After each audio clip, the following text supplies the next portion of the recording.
Norwich Station and the start of Aviation Route 1. It's 125 kilometres in all, and hopefully I'm going to be averaging around about 20 to 25 kilometres per hour. So I'm looking at about 5 hours in the saddle. The time now is 5 to 10. Just see what that clock reads next time I'm back here.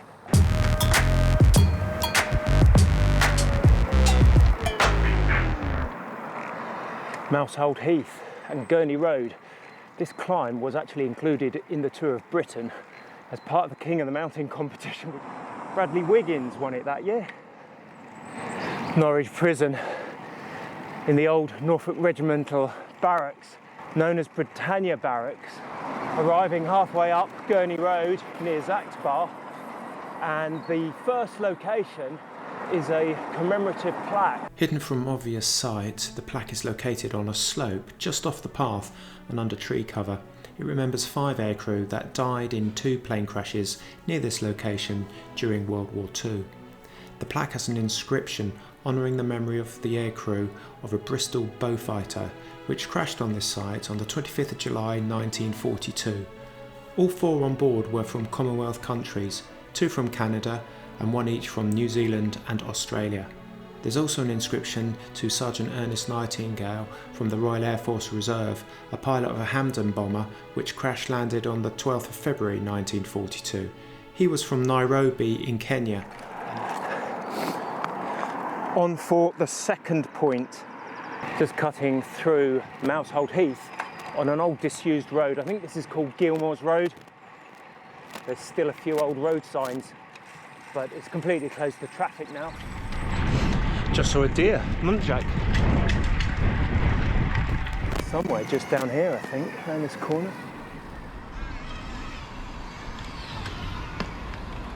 Ah, there it is.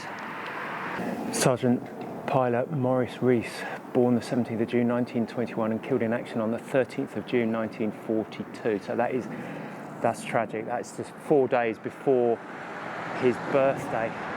So he was just 20 years old. Goodness me. Sergeant Maurice Rees joined the Royal Air Force after Belgium was invaded in 1940. He was part of number 350, the Belgium Squadron of the Royal Air Force, formed in 1941. The Belgium Squadron was based at RAF Debden on the Essex border. They operated the Supermarine Spitfire Mark II, mainly on maritime patrol missions. The squadron still remains in existence to this day, based at the Florines Air Base in Belgium, flying the F-16 Falcon. Right, now we're going to push on up towards Rackheath village. The route so far left Norwich Station and took in 2 points of interest, and now heads north to the Rackheath Industrial Estate at approximately 12 kilometres. Turning into the Rackheath Estate. The United States Army Air Force operated B-24 Liberator heavy bombers, and there is a memorial to them tucked away on the corner of Basie Road.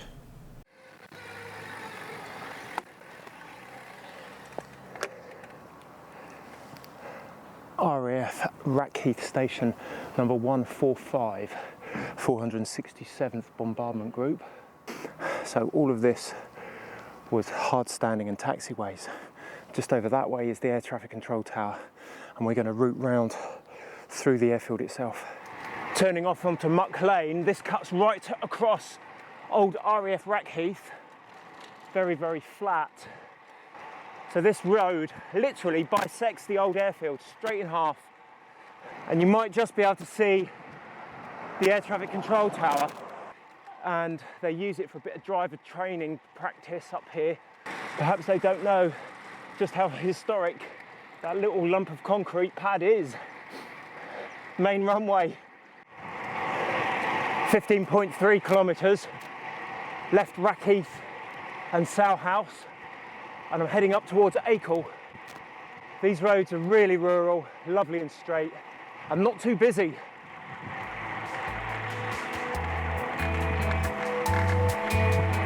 The countryside around here is lovely.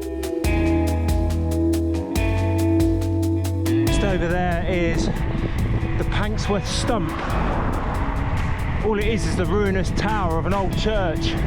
I thought I'd include this mention to the tower of All Saints Church. Not that it has anything to do with aviation.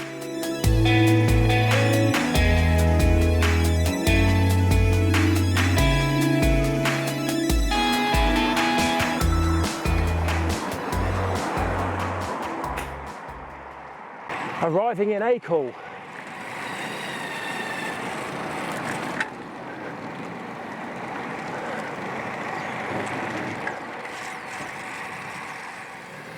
On here, the manor house on the corner is a built-in pillbox.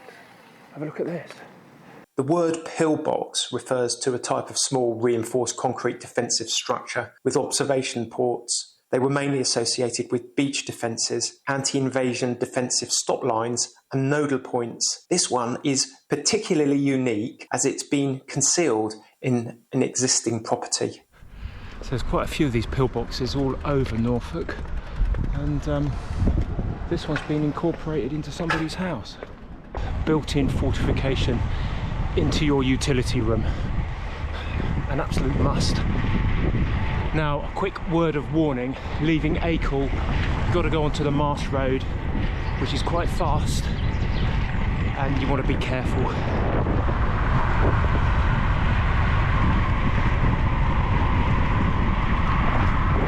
Some lovely views across the marshes. We've got to get over the River Bure. Seriously folks, the A1064 is not my favourite road, and you can feel somewhat exposed to the traffic, so do take caution. But the views across the Broads here are wide and beautiful and expansive. You get a particularly good view when you gain a little bit of height going over the bridge over the River Bure.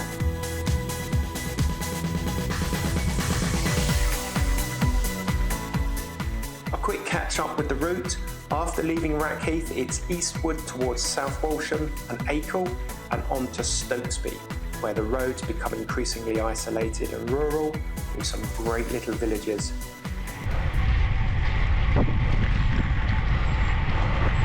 And there's the village sign.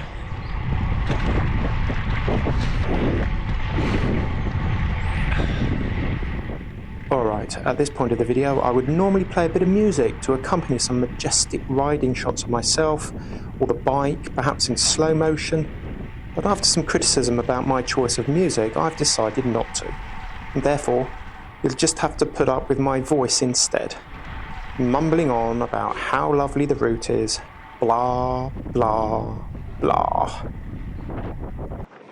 What a magnificent road into Runham. No, it's no good. Sorry, but it's music time.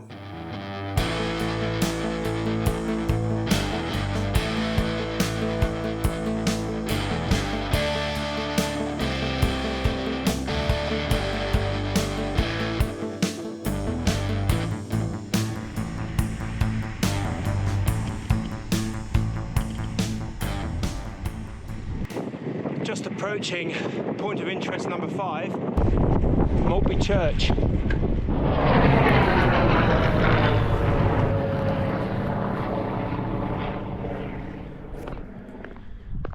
going to go and have a look inside here. Many English villages remember their war dead with plaques or memorials at the parish church. Maultby Church is no different, but within the church there is an interesting plaque with a framed photo and a print remembering a military crashed aircraft that occurred 2 years after the conflict of World War II.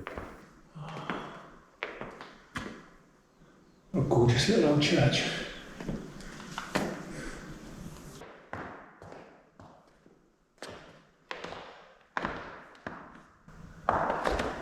There's the plaque. The Lincoln, with registration Romeo Echo 373 of 97 Squadron, is believed to have crashed as the result of a lightning strike in Maultby on the 24th of September 1947. The aircraft was on a night navigation exercise to France, and it's believed to have lost control as it crossed the Norfolk coast near Great Yarmouth during poor weather and a thunderstorm. All 9 personnel on board were killed.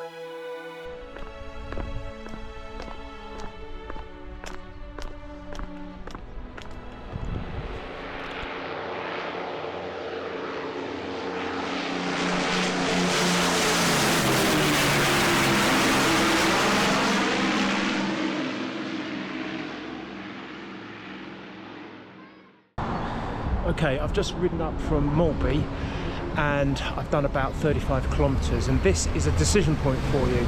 If you want, you can continue with the route all the way to Great Yarmouth, where we're going to have a look at the Zeppelin Bomb site.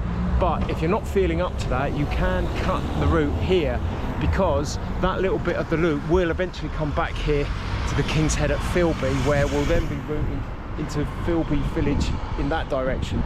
So next time I come back here, I'll check the mileage or the kilometerage, and I'll let you know just how many kilometres you can save if you do decide to cut this loop off, heading down to point of interest 6, the airfield at North Deans. Turning right into North Deans, there's the Greyhound Dog Track Racing Stadium, and the airfield is immediately adjacent to that and behind. That blue and red building is the old terminal, and the air traffic control tower on the top of it there. I can see the windsock and the old red doored hangars. Great Yarmouth Heli-port. I used to fly Augusta Western 139 helicopters out to the gas rigs from here. The buildings have still got CHC written on the front of them by the looks of it.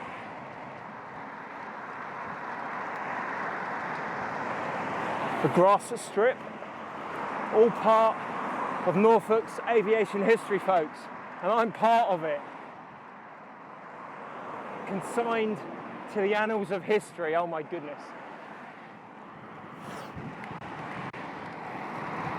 Contrary to belief, Great Yarmouth has rather a nice collection of old buildings, many displaying links to a maritime past. Port and Haven Commissioner's Office.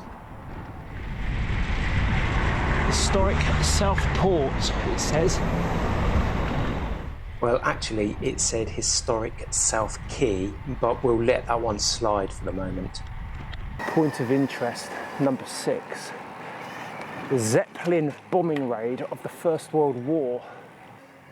This is St Peter's Plain and hardly seems like the target for an air raid. Right, so here's the blue plaque, and it says, on the 19th of January 1915, this building received a direct hit from a bomb dropped from a Zeppelin airship. Samuel Smith and Martha Taylor were killed. They were the first fatalities in Great Britain caused by an air raid. So from a historical aviation and warfare point of view, this is a very significant location, because it's the very first time that civilians were targeted. Really, an act of terrorism. If you look at the old photographs taken at the time, the one thing that is unique about it is this building here with this Dutch gable end. That's clearly visible on the old black and white photographs of over 100 years ago.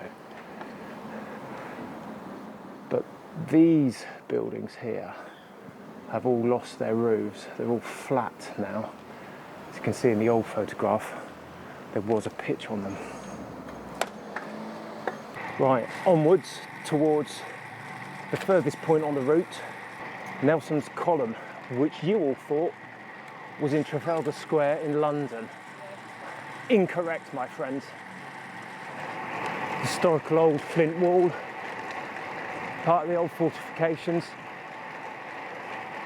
because this was quite an important port. Nelson's Column, with the Britannia statue at the top. I think this is worth a quick circle.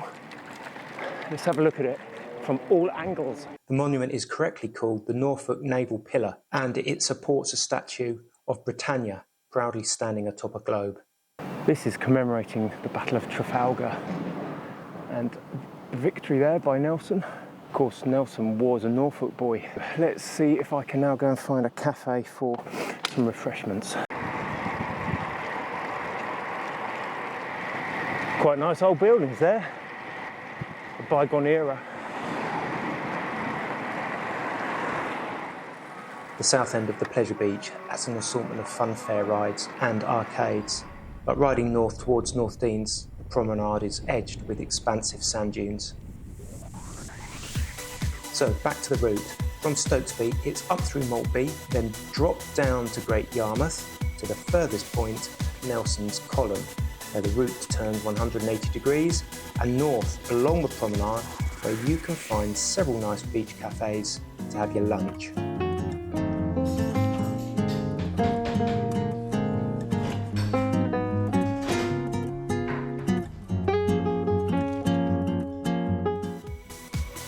Then, after lunch, it was back up the road to Philby.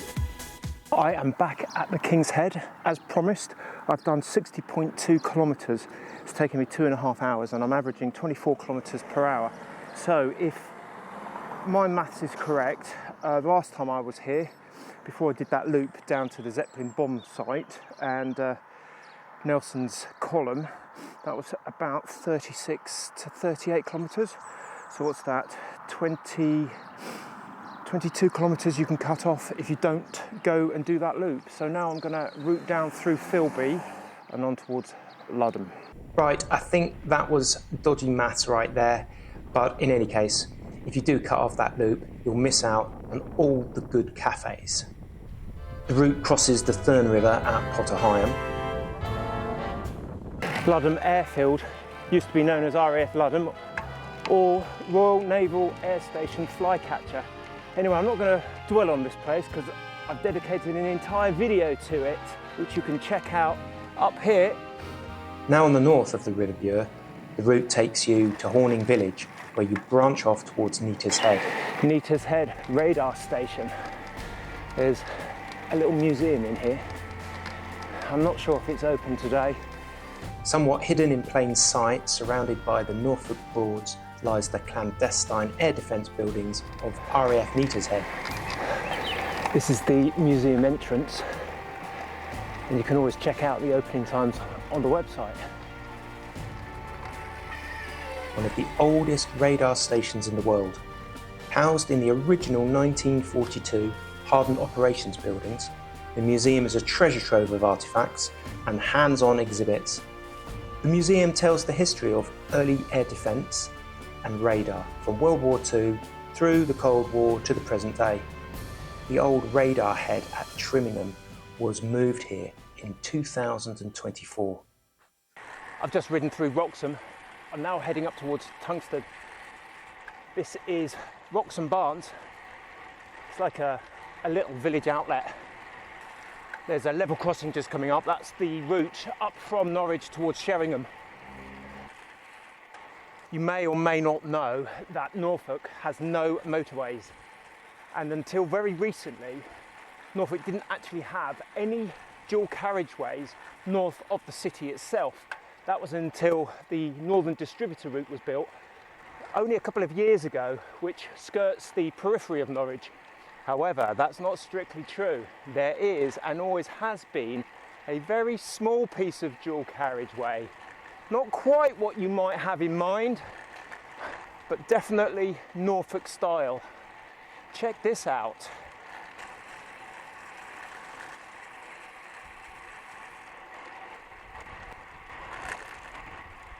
Dual carriageway.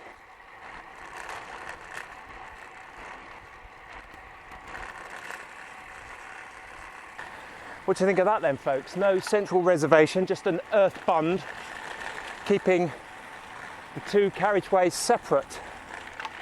That's a super important part of the infrastructure, Norfolk road systems. The luxury of a dual carriageway all to myself.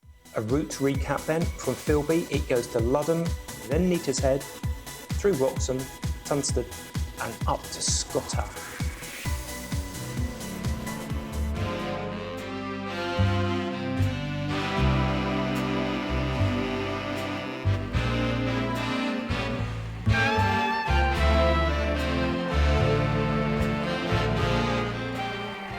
Approaching the Scotto War Memorial, there's a cross just there.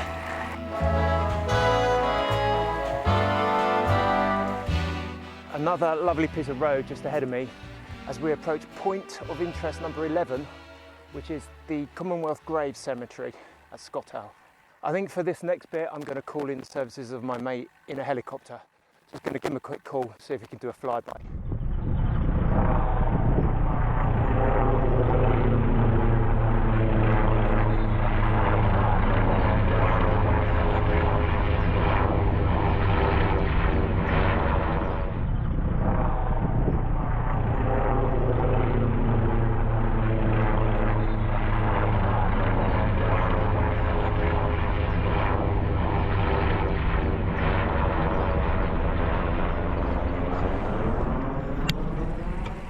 Thanks very much.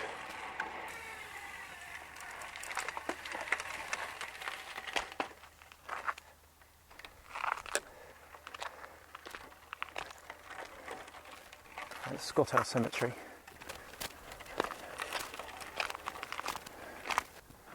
Yeah. Let's go and have a look.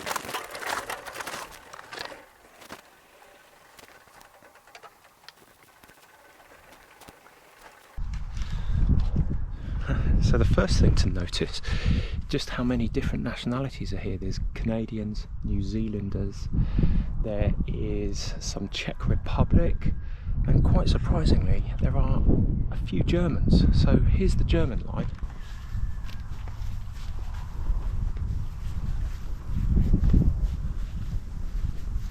There's another row of 3 here from another aircraft. From a bit of internet digging, I found out that the 3 airmen in the second row were piloting a Heinkel 111 twin-engine medium bomber. Their aircraft got into trouble near the Norfolk coast and crashed into the sea. There's a report that the bodies were washed up on the beach. One of the crew was unidentifiable, and his grave is marked with the inscription "Ein deutscher Soldat," a German soldier. These 3 graves are from the Czech Republic, and they've got this truncated triangle shape, like a triangle with a piece cut off the top, and they also have this ledge. They've got a little flag by some of them, and they've got the lion symbol. Most of these graves are associated with RAF Coltishall, which is the next point of interest just around the corner. And so obviously most of them are to do with pilots, engineers or observers, which makes this a very poignant gravesite for me. Obviously, as I keep restating that I am a pilot. Well,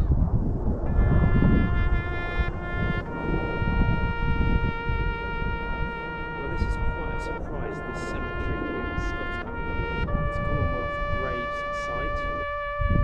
Lest we forget.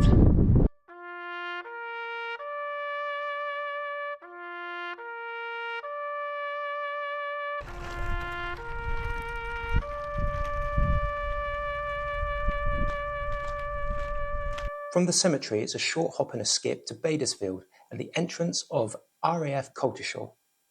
The last RAF squadron aircraft to fly here were Set-Cap Jaguars, a ground attack aircraft whose motto was "Aggression in Defence." The airfield is now a massive solar farm and the home to HM Prison Bure. Leaving Coltishall, it's back to Norwich for another museum. Here it is. I'm not stopping here today. I'm going to be coming back here on Aviation Route 2. We'll go inside and have a good look around. But for now, I'm just going to press on through Old Catton for the very last point of interest. That's number 14. Skirting around the international airport, there are a couple of good cycleways back into Norwich via Old Catton.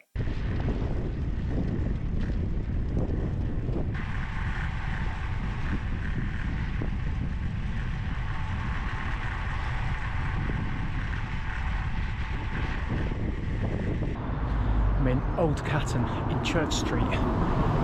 This is the commemorative plaque remembering those that were lost their lives in the crashes of the B24 Liberators. B24 Liberator bombers were based right across Norfolk. The American airmen often gave their planes names. Tommy Thumper 2 flew 41 missions out of Rackheath.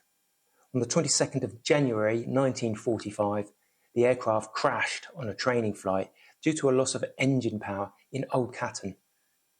Pilot John MacArthur and all 9 crew members were killed.